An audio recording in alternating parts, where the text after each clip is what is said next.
আপনারা যারা বলেন সাদা পোশাকের খেলার মাঝখানে উত্তেজনা থাকে না, আমি বলবো ভারতের সাথে শ্রীলঙ্কার যে এই ম্যাচটা চলতেছে আপনারা সকলেই এই ম্যাচের হাইলাইট দেখেন যারা আপনারা সরাসরি দেখতে পারেন নাই। একটা ফলোনে পড়া ম্যাচ কিভাবে যে টানটান উত্তেজনাপূর্ণ হয়েছে তার প্রকৃত উদাহরণ হচ্ছে এই ম্যাচটা।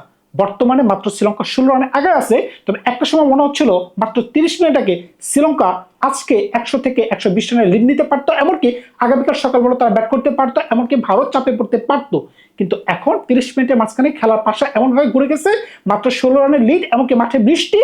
এখন আগামীকাল যদি মাত্র একজন ব্যাটসম্যান যদি একটু ভালো খেলতে পারেন শ্রীলঙ্কার পক্ষ নিয়ে, কারণটা কি, তিনি কিন্তু এই সিরিজে 2টা সেঞ্চুরি করতে পারছেন, এমনকি একটা 80 উপর রান আছে, ওনার নাম হচ্ছে সোনাল দিনুশা। সুতরাং বুঝতেই পারতেছেন একটাই আশা শ্রীলঙ্কার জন্য, উনি যদি আগামীকাল একটু ভালো করতে পারেন। আর অন্যদিকে ভারত যদি বেশি মাত্রায় খারাপ খেলতে পারে তখনই কেবলমাত্র শ্রীলঙ্কার পক্ষে একটা জয় আনা সম্ভব, অন্যদিকে ভারত যদি হারতে পারে। এখন এই ম্যাচটা কিন্তু অনেক ক্ষেত্রেই মানুষ মনে রাখবে। প্রথম কথা হচ্ছে এটা একটা ফলোনে পড়া ম্যাচ, এমনকি ফলোনে পরে কিভাবে কামব্যাক করতে হয় সেটা কিন্তু আজকে শ্রীলঙ্কার ব্যাটসম্যানরা দেখাইছে। অন্যদিকে অন্যান্য কারণে কিন্তু এই ম্যাচটা কিন্তু মানুষের মনে অনেকদিন বেঁচে থাকবে। প্রথম কথা হচ্ছে জ্যাসওয়াল এমনকি ফার্নান্ডো গন্ডগোল করেছিল, এমনকি সাজাপ্রাপ্ত হয়েছেন দুজনই, এমনকি আরেকজন ক্রিকেটার শ্রীলঙ্কার তিনিও কিন্তু সাজাপ্রাপ্ত হয়েছেন। অন্যদিকে অনেকগুলো সেঞ্চুরি কিন্তু আছে। আপনি যদি খেয়াল করে দেখেন, যখন ভারত প্রথম ইনিংসে ব্যাট করতে পেরেছিল, দেবদীপ পাডিক্কেল 2টা চান্স পাওয়ার পরে যে ধরনের ব্যাটিং করতে পারছেন, দুর্দান্ত মানে দুর্দান্ত। তিনি টি-20 ক্রিকেট থেকে এসে যেভাবে যে ছন্দে বিশেষ করে শ্রীলঙ্কার পিচে রান করতে পারতেছে, দুর্দান্ত মানে দুর্দান্ত। অন্যদিকে ধ্রুব জুরেল, তবে ভারত কিন্তু একটা ভুল সিদ্ধান্ত নিয়েছিল, মনে হচ্ছিল আমার কাছে একটা সময়ে যখন ধ্রুব জুরেল সেঞ্চুরি করতে পেরেছিল এর সাথে সাথে যদি ভারত যদি ডিক্লারেশন করে দিত এটা একটা ভালো চয়েস হইতে পারত, কিন্তু তার কিন্তু আরেকটু লেংদি করে ফেলছে। গতকালে যদি একটু ফ্ল্যাশব্যাকে নিয়ে যায়, শ্রীলঙ্কা কিন্তু খেলাতেই ছিল না।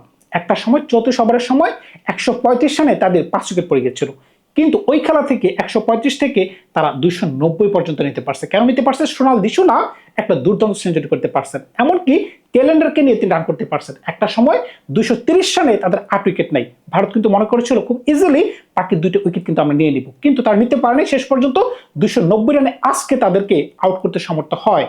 ভারত কিন্তু খুবই খুশি ছিল, কারণটা কি, যেহেতু তারা ফলোনে ফালাইতে পারছে শ্রীলঙ্কাকে, চিন্তা করছে শ্রীলঙ্কাকে আবার ব্যাটিংয়ে দেই, তারা খুব দ্রুত আউট করে আমরা এই ম্যাচটাকে পকেটে ভরে নিই। কিন্তু খেলার মাঝখানে তখনই রোমাঞ্চ চলে আসে, কি কারণে, প্রথম উইকেট খুব দ্রুত শ্রীলঙ্কার পড়ে যায়। শ্রীলঙ্কার ইতিহাস যদি এবছর টান দিয়ে দেখেন, ওপেনিং পার্টনারশিপ, এবছর ওপেনিং পার্টনারশিপ একদম ডিজাস্টার।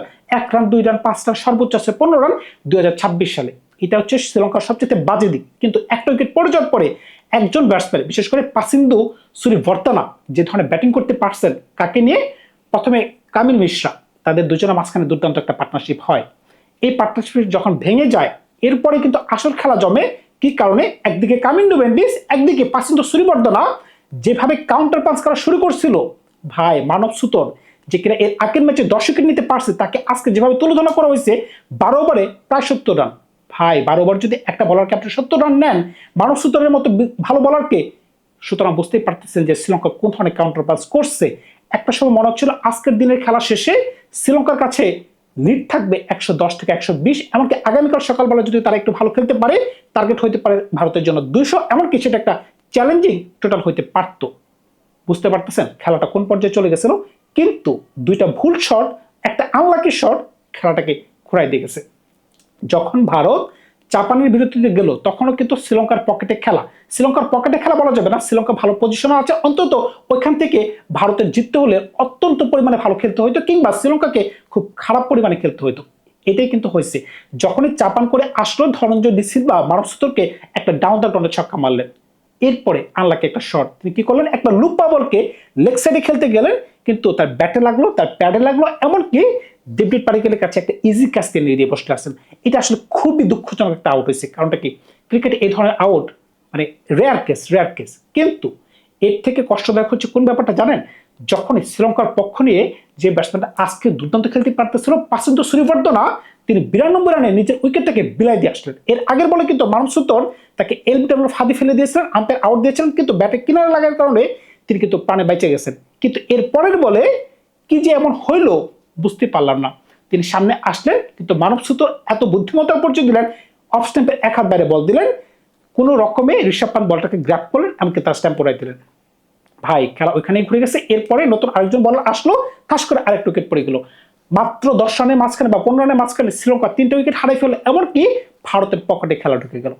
ভাই বুঝতে পারতেছেন খেলার মাঝখানে কোন ধরনের উত্তেজনা হয়েছে, যেখানে জাপানের বিরুদ্ধে আগে ভারত চিন্তায় ছিল যে কত রান টার্গেট হতে পারে, সকল ফিল্ডার কিন্তু একদম সার্কেলের আশেপাশে ছিল, সিঙ্গেল একদম ইজি ছিল, কারণটা কি কাউন্টার পাঞ্চ করতেছিল।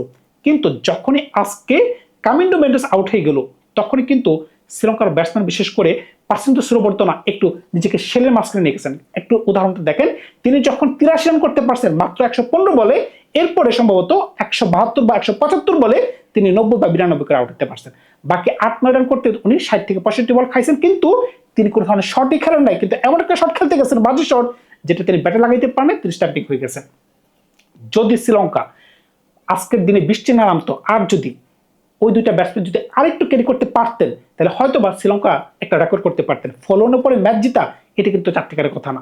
ফলনের পরে ম্যাচ জিতার মাঝখানে আমার মনে পড়ে কলকাতার সেই বিখ্যাত টেস্ট অস্ট্রেলিয়ার সাথে, যেখানে বিবিএস লাক্সমনের সম্ভবত 285 ছিল, এমনকি রাহুল দ্রাবিড় 180 কাছাকাছি রান করতে পেরেছিলেন। একটা দিনে তো অস্ট্রেলিয়া সারাদিনে একটা উইকেটও ফেলাতে পারেনি, তারা দুজন কিন্তু কলকাতার মাটিতে রাজত্ব করে গেছে। ওই যে একটা বিখ্যাত টেস্ট, এমনকি হরভজন লাস্ট ইনিংসে যে ধরনের বল করতে পারছিলেন, আমার স্মৃতিতে এখনো ভাসে ওই খেলার কথা। তো আজকের ফলোনের খেলাটা এই কারণে আমার কাছে বেশি স্পেশাল। কি কারণে?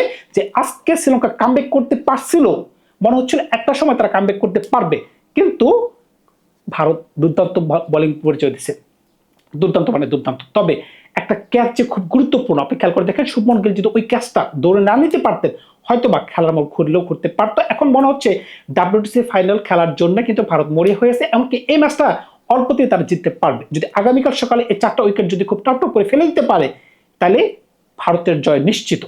মাত্র 16 রানের লিড, যদি তারা 100 রানও নেয়, তাইলেও কিন্তু 116 রান নেওয়াটা কিন্তু এতটা কঠিন ব্যাপার হবে না। আর যদি ভারতের কপাল খুব খারাপ থাকে, কারণটা কি 100 রান নিতে গেলে শ্রীলঙ্কাকে অত্যন্ত ভালো খেলতে হবে। তবে এই যে শুরুতেই বলেছিলাম, একটা ব্যাটসম্যান, তার নাম হচ্ছে সোনাল দিনুশা, যে ব্যক্তি এই সিরিজে এর আগে 2টা সেঞ্চুরি এমনকি একটা 80 করতে পারছেন, এমনকি তিনি নিজে টিকে আছেন। যদি উনি কোনো কারণে তেলেন্ডের ব্যাটসম্যানকে নিয়ে ভালো কিছু করতে পারে, তাইলে কিন্তু শ্রীলঙ্কার একমাত্র আশা, যদি তারা ভালো কিছু করতে পারে। শ্রীলঙ্কাকে জিততে হলে শুধুমাত্র যদি, কিন্তু এর উপর ভরসা থাকতে হবে। অন্যদিকে ভারতের জন্য কিন্তু বিষয়টা এরকম না, সিম্পল, আমরা আসবো, 4টা উইকেট ফেলবো, এমনকি খুব দ্রুত এই রানগুলো নিয়ে বলবো যে বিদায়, আমরা শ্রীলঙ্কা থেকে ভারতে চলে যাচ্ছি, আফগানিস্তান আমাদের জন্য ওয়েট করতেছে, তাদের সাথে আমরা টি20 খেলবো। সিম্পল হিসাব। তবে আমি কিন্তু শুরুতেই বলেছিলাম, এই খেলাটাকে অনেক কারণে কিন্তু মানুষ মনে রাখবে। গত ম্যাচে যে কিনা ভালো বোলিং করতে পারছে, মানুষ সতর্কে তারা যেভাবে আজকে খেলতে পারছে, অনেক কিছু আছে এই ম্যাচটা আলাপ করার মতো, যদি আলাপ করতে যায় অনেক সময়ের ব্যাপার। তবে অগ্রিম শুভকামনা রইল ভারতের জন্য, যেন ভারত এই ম্যাচটাকে জয়লাভ করতে পারে, এমনকি WTC ফাইনালের জন্য তারা এক ধাপ এগিয়ে থাকতে পারে। কারণটা কি, ভারত একটা বড় দল, এমনকি বড় দল সবসময় হট ফেভারিট থাকে। ধন্যবাদ সবাইকে। ভালো থাকবে আপনার নতুন গল্প নিয়ে খুব শীঘ্রই হাজির হবো আপনাদের সাথে। ভালো থাকবেন।